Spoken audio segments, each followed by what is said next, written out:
신약성경 요한계시록 11장 15절에서 18절입니다. 신약성경 410페이지입니다. 요한계시록 11장 15절. 제가 말씀을 읽겠습니다. 일곱째 천사가 나팔을 불매 하늘에 큰 음성들이 나서 가로되 세상 나라가 우리 주와 그 그리스도의 나라가 되어 그가 세세토록 왕노릇 하시리로다 하니 하나님 앞에 자기 보좌에 앉은 24 장로들이 엎드려 얼굴을 베고 하나님께 경배하여 가로되 감사하옵나니 옛적에도 계셨고 시방도 계신 주 하나님 곧 전능하신 이여 친히 큰 권능을 잡으시고 왕노릇 하시도다. 이방들이 분노하며 주의 진노가 임하여 죽은 자를 심판하시며 종 선지자들과 성도들과 또 물은 대소하고 주의 이름을 경외하는 자들에게 상 주시며 또 땅을 망하게 하는 자들을 멸망시키실 때로소이다 하더라. 아멘. 오늘 본문은 마지막 7번째 나팔을 천사가 불 때입니다. 그리스도가 이 말씀을 보면 영영토록 왕이십니다. 그리고 모든 만물을 심판하십니다. 여기에 참 승리자의 모습이 있는 것이고 완전하고 영원한 승리자라는 그러한 왕의 모습이 있는 것입니다. 하나님께서는 죄인된 우리들을 살리시려고 그리스도를 대속물로 내어주셨습니다. 이것이 그리스도 십자가의 핵심입니다. 그러면 십자가를 통해서 성취된 것은 무엇일까요? 많은 것들을 말할 수 있을 것겠지만 간단하게 요약하면 구원과 계시와 정복입니다. 하나님께서 그리스도 안에서 십자가를 통해서 이루신 일은 우리를 구원하신 것이고 예수 그리스도 안에서 자신의 사랑을 계시하셨으며 또한 악을 정복하신 것입니다. 구원과 속죄가 가지고 있는 성취의 개념에는 4가지의 뜻이 담겨 있습니다. 하나가 화목이라는 것입니다. 영어로 propitiation 그렇게 얘기합니다. 두 번째가 구속, redemption이고 세 번째가 칭의, justification, 그 다음에 네 번째가 reconciliation입니다. 화해라는 뜻입니다. 화목이라는 의미는 성전에서 드리는 의식, 구약에는 이것을 제사라고 하였습니다. 하나님과 사이에 하나님의 백성이 아닌 자는 제사를 드릴 수 없었습니다. 그렇죠? 그래서 하나님과 우리 사이에 회복입니다. 회복. 두 번째 구속이라는 의미는 우리가 시장에 나가서 돈을 주고 무엇을 산 것입니다. 돈을 주고 무엇을 사면 그것이 내 것이 되잖아요. 예수님께서 당신의 생명을 지불하시고 우리를 사셨다는 개념입니다. 그 다음에 칭의는 법정에서의 판결을 의미합니다. 판사가 나중에 너는 무죄하다 이렇게 선포하는 것입니다. 그게 칭의입니다. 넷째로 화해는 가족 간의 관계를 얘기합니다. 하나님께서 우리의 아버지시고 우리는 아버지의 자녀라는 의미입니다.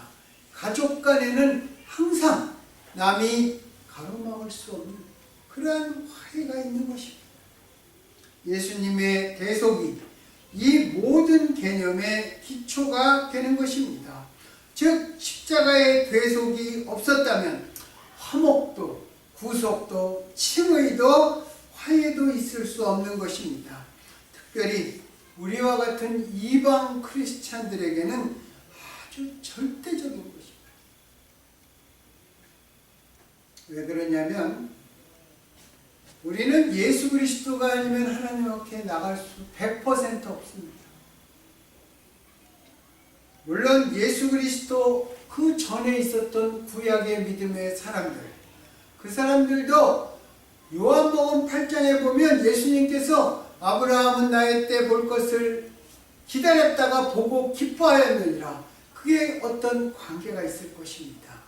그러나 구약에서 하나님께서 아브라함이 하나님을 믿으니 하나님이 이것을 아브라함의 의로 여기셨다. 그러한 것들이 있기 때문에 특별히 이방인인 우리들에게는 예수 그리스도의 대속이 정말 100% 그것을 의지할 수밖에 없는 것입니다.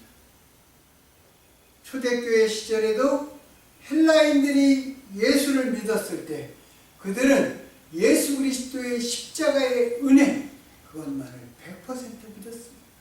유대인 크리스찬에게는 그들의 행위나 제사법이 어느 정도 남아 있었습니다. 신약 성경의 책들 중에서 그리스도의 승리를 가장 명확하고 힘차게 증거하는 책이 무엇입니까? 신약 27권 중에 예수 그리스도의 승리를 가장 뚜렷하게 증거하는 책이 무엇입니까? 바로 요한계시록입니다. 신약에서 승리, 그 헬라말로 니카오, 그 다음에 여성 명사로는 니케, 그래서 우리가 영어로는 나이키라고 있죠. 예, 그것은 승리를 표시하는 단어인데 그 승리를 표시하는 단어 절반 이상이 계시록에서 나온다고 합니다. 제가 씌워보지는 못했습니다. 계시록은 뜻을 이해하기는 참으로 어렵지만 신자들에게 핍박이나 어려움으로 의기소침해져가는 마음에 힘을 내고 용기를 가지고서 마지막까지 견딜 것을 권고합니다. 그래서 요한계시록에는 낙심치 말라 그 말을 반복적으로 사용하고 있습니다. 신약성경의 승리의 가르기 요한계시록 전체를 통해서 울려 퍼지고 있는 것입니다. 계시록은 예수님을 죽은 자들 가운데서 가장 먼저 나신 자다. 또 땅의 임금됨의 머리다. 처음이요 나중인 자요 산자라. 그렇게 처음부터 지칭하며 이런 표현이 정확하고 마땅하다고 예수님을 부활하고 승천하고 영화롭게 되어서 통치하시는 주님으로 묘사하며 시작하고 있는 것입니다. 그러고 나서 로마의 지배하에 있는 소아시아의 7교회에게 보내는 편지가 등장합니다. 그 7편지에서도 예수님은 이기는 분입니다. 예수 그리스도가 사탄을 이겼으며 앞으로 언젠가는 사탄과 그의 세력을 완전히 파멸시킨다는 것입니다. 예수 그리스도는 계시록에서 사자와 어린 양으로 묘사됩니다. 아마 이 결합된 이미지는 예수 그리스도께서 사자가 뜻하는 왕 중의 왕으로서 그리고 어린 양이 뜻하는 왕이 인간처럼 낮아져서 자기 희생의 십자가를 통과했다는 의미를 같이 표현하는 것입니다. 계시록을 읽다 보면 보좌의 한가운데 서 있는 그리스도가 보입니다. 어린 양으로 묘사되어 있습니다. 오직 그 어린 양만이 봉인된 두루마리를 열 수 있었습니다. 왜 그랬습니까? 그가 이기었기 때문입니다. 그래서 모든 사건이 어린 양의 지배 아래 판결 아래 있는 것입니다. 주께서 이기셨기 때문입니다. 우리도 승리자 예수 그리스도의 이름으로 마귀를 대적해야 합니다. 하나님의 전신갑주로 무장하고 강력하게 대적할 때 마귀는 우리를 피한다고 성경은 말씀합니다. 또 마귀를 대적함과 동시에 우리는 예수 그리스도를 선포해야 합니다. 로마서에 보면 복음은 우리 같은 그 이방인들까지 살리신 하나님의 능력이다 그렇게 말하고 있습니다. 그래서 십자가를 전파하는 것, 예수 그리스도의 복음을 전파하는 것은 하나님의 능력입니다. 십자가와 부활을 전파할 때 사람들은 어두움에서 빛으로 사탄의 권세에서 하나님께로 돌아갈 하십니다. 제임스 게일이라는 19세기 말 조선에 파송된 선교사가 조선 사람들을 그렇게 말했습니다. 이들에게 빛을 들고 가까이 다가가면 이들은 뒤로 한 발 물러납니다. 이들을 위해서 기도해 주세요. 미국 본토에 있는 크리스천들에게 그는 그런 편지를 보냈습니다. 십자가와 부활을 전하면 사탄의 권세에서 하나님께로 돌아갑니다. 안디옥 교회가 가지고 있는 것이 무엇이죠? 특징이 제일 먼저 이방인과 유대인들이 함께 예배를 드린 곳입니다. 거기에는 구브로인도 있었고, 이제 우리가 얘기하는 그 주변에 다른 헬라 문화권 소속 이방인들도 있었습니다. 그들이 예수를 믿었습니다. 바나바가 거기에 가서 그걸 보고 참으로 기뻐했습니다. 그리고 바나바가 그들에게 뭐라고 얘기했습니까? 예수 그리스도께 붙어있고 많은 사람을 가르치니까, 바나바가 가르치니까 많은 사람들이 주께로 돌아가더라. 그렇게 말했습니다. 여러분, 우리가 돌아가야 할 곳이 바로 예수님입니다. 사탄의 권세에서 하나님께로 돌아갈 것입니다.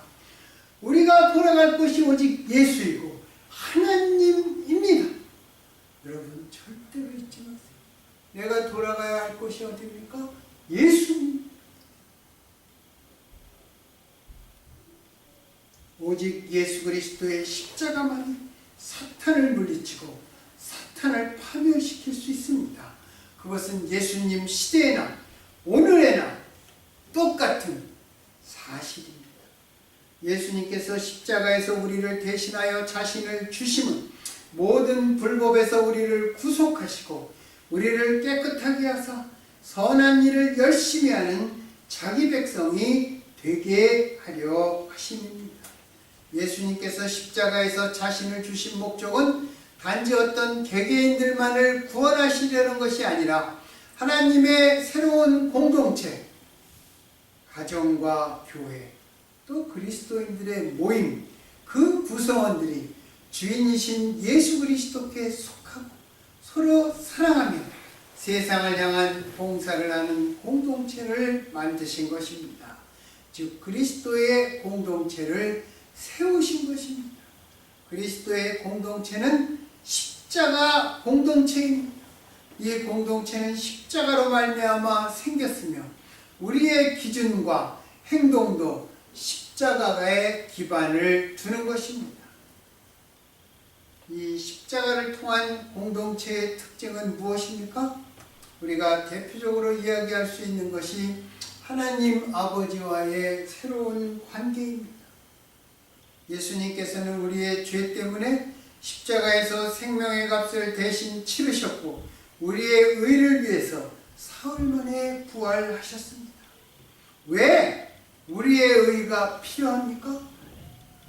우리가 의가 없으면 두려움의 대상이었던 하나님과 아버지와 자녀로 새롭게 만날 수 없습니다. 제가 전번 3월 토요 새벽 기도회 때 얘기했죠. 하나님의 의는 우리가 올바르고 윤리와 도덕, 믿음과 신앙, 그 위에 바로 서서 흠없는 자가 되는 그러한 우리의 노력으로 얻어지는 것이 아니라 예수 그리스도 안에서 우리에게 주어진 하나님의 선물입니다. 여러분, 하나님의 의라는 말을 율법적으로 적용하지 마세요. 내가 예수 그리스도로 말미암아 하나님의 의가 내게 선물로 주어졌습니다. 로마서에서 이거를 아주 뚜렷하게 얘기하고 있습니다. 그래서 구원이 우리들에게 선물이 되는 것입니다. 우리는 예수 그리스도로 말미암아 하나님께서 우리를 의롭다, 그것을 칭의입니다. 선물로 받았습니다. 그래서 하나님과 화목되었습니다. 하나님과 아버지와 자녀로 정말 허물없이 만나는 것입니다. 친밀한 아버지와 자식의 관계에는 담대함이라는 특징을 가지고 있습니다. 우리가 하나님께 기도할 때 말에 거리낌 없이 머뭇거리지 말고 죄만을 고백하지 않고 솔직하고 담대하게 기도할 수 있다는 것입니다. 자식의 아버지께 두려움을 갖고 머뭇거리며 말해야 하겠습니까? 담대하게 말하는 것을 하나님께서 더 기뻐하시지 않겠습니까? 그래서 여러분, 하나님께 기도할 때 육신의 아비에게 하듯 담대하게 기도해야 합니다. 또 우리가 세상을 향해 복음을 전할 때에도 담대하게 증거해야 하는 것입니다. 사도들이 이스라엘 백성과 심지어는 유대 공회 앞에서 담대하게 예수 그리스도의 부활을 전했듯이 우리도 세상에 대해 기죽지 말아야 합니다. 비록 주변에 나 혼자만 크리스찬이더라도 분위기에 압도당하지 말고 담대하게 예수 그리스도를 전해야 하겠습니다. 거리낌 없이 담대하게 말하는 것이 여러분 교만한 것이 아닙니다. 거만 떠는 것이 아닙니다. 왜 그것이 교만이 아닙니까? 왜냐하면 우리가 그렇게 할 수 있는 이유가 그것이 우리의 공로로 인한 것이 아니기 때문입니다. 전적으로 예수님의 공로로 그것이 우리들에게 주어졌기 때문에 우리가 하나님 앞에 담대하게 이야기할 수 있는 것입니다. 구약시대에는 도저히 불가능했던 예수 그리스도의 피는 우리의 양심을 깨끗하게 했고 하나님은 더 이상 우리의 죄를 기억하지 않겠다고 약속하셨기 때문에 이제 우리는 두려움이 아니라 감사와 기쁨의 확신을 가져야 하는 것입니다. 하나님은 우리를 사랑하십니다. 그것이 부활, 거기에 담겨있는 중요한 뜻입니다. 우리가 먼저 하나님의 말씀을 잘 지키면서 하나님 앞에 나아간 것이 아니라 하나님이 먼저 우리를 사랑하신 것입니다. 전에는 우리가 하나님을 두려워했지만 이제는 두려움을 내어쫓는 것이 무엇입니까? 사랑입니다. 사랑. 예수님도 겟세마네 동산에서 십자가의 길이 두려웠지만 하나님의 사랑을 알고 그 길을 가실 수 있었을 것입니다. 그리고 그 사랑은 사랑을 낳습니다. 하나님의 사랑이 그리스도를 통해서 우리를 사랑하셨고 그 사랑을 받은 우리가 그리스도 안에서 하나님을 사랑하는 것입니다. 그리고 이웃을 내 몸처럼 사랑하는 것입니다. 그 사랑을 알고 우리는 무엇보다 먼저 주님을 위해 살아가는 것입니다.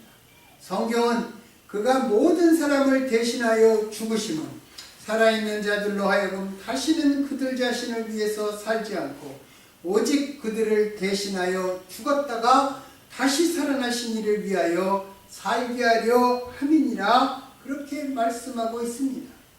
기쁨은 십자가와 부활을 통한 그리스도의 구속을 얻은 사람들이 갖는 또 다른 표시입니다.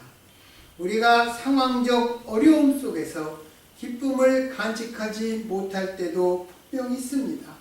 그러나 그 아픔은 영원한 아픔, 영원한 상처가 아닙니다. 시편 126편에 보면 눈물을 흘리며 기도 씨앗을 뿌린 자는 노력의 씨앗을 뿌린 자는 기쁨으로 거두리라. 여러분, 성경이 약속하고 성경이 보증하고 있습니다. 지금 어렵습니까? 지금 힘이 듭니까? 하나님께서 내 옆에 안 계신 것 같습니까? 눈물의 기도를 드리십시오. 기쁨으로 거두게 될 것입니다. 우리는 주님의 십자가와 부활 앞에 죄인으로서 겸손해야 합니다. 그렇죠? 죄인으로서 겸손해야 합니다. 그러나 반대로 용서받은 죄인으로서는 담대해야 하는 것입니다. 여러분, 하나님께서 용서해 주셨는데 내가 자꾸 죄의식을 가지고 주님 앞에 나가면 하나님이 기뻐하시겠습니까? 이런 하나님의 사랑에 대한 응답으로서 우리의 예배와 삶에서 기쁨으로 감사하며 하나님의 임재에 들어가는 것이 되어야 하고 피와 물과 성령으로 예수 그리스도와 연합하는 자가 되어야 하는 것입니다. 이 세상에서 또 내세에서 그리스도의 십자가를 통하지 않고는 용서란 없습니다. 사도들이 증거한 다른 이로서는 구원을 얻을 수 없습니다. 이 용서란, 이 구원이란 선물입니다. 거저받은 선물이라서 우리가 은혜라고 하는 것입니다. 우리는 오직 믿음으로 용서를 받고 믿음으로 구원을 얻은 것입니다. 여러분, 이 세상의 다른 종교에는 용서라는 말이 없습니다. 불교와 이슬람은 열렬한 신앙, 선을 행하는 신앙, 적선하는 신앙을 갖고 있지만 은혜의 용서, 은혜의 구원이라는 개념은 그들에게는 없습니다. 그래서 그들은 찬송가를 부르지 않습니다. 한국의 불교에서도 찬불가를 불러야 되지 않냐, 그래서 뭐 좀 만들었다고 합니다. 그러나 아마 그들의 찬불가에는 석가가 부활했다, 그런 말은 없을 것입니다. 석가가 너희들을 용서했다, 은혜로 극락에 간다, 그런 단어도 없을 것입니다.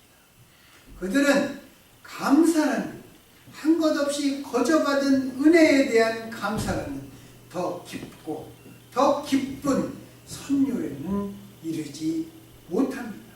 그들은 결코 용서받은 자의 노래로 환호할 수도 없습니다.